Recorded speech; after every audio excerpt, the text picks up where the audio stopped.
എന്നിട്ട് ഈ അഖീദ സമ്മേളനത്തിൽ എന്താ പറഞ്ഞത്? ഒരു കുറഞ്ഞ സമയം കൂടി നോക്കാം നമുക്ക്. അഖീദ സമ്മേളനത്തിൽ ചുഴലിയാണ് പറയുന്നത്, അയാൾ നമ്മളെ കുതുബിയത്തിനെ ശിർക്കാക്കി കളഞ്ഞു, കുതുബിയത്ത് ശിർക്കാണെന്ന് പറഞ്ഞു.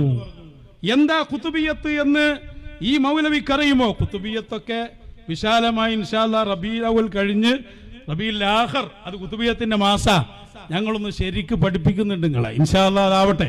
ഇപ്പൊ ഒരു സാമ്പിളിന് തരാണ്.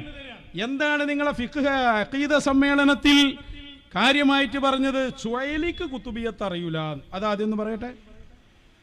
കുതുബിയത്ത്, അദ്ദേഹത്തിന് കുതുബിയത്ത് എന്താണെന്നറിയോ? അയാൾക്കതിനെ പറ്റൊന്നും അറിയില്ല. അദ്ദേഹം ആലോചിക്കണം, നെഞ്ഞത്ത് കൈവച്ച് അദ്ദേഹവും അദ്ദേഹത്തെ പിന്തുണക്കുന്ന എല്ലാവരും ആലോചിക്കണം. ഒരു മൗലവി പറഞ്ഞ് അദ്ദേഹത്തിന് ഇൻസാൽ ഉണ്ടായതാണെന്നാ, അതായത് അദ്ദേഹത്തിന്റെ ഒരു സ്ഖലിതം സംഭവിച്ചു പോയി എന്നാണ് ഒരു മൗലവി പറഞ്ഞത്. അപ്പോ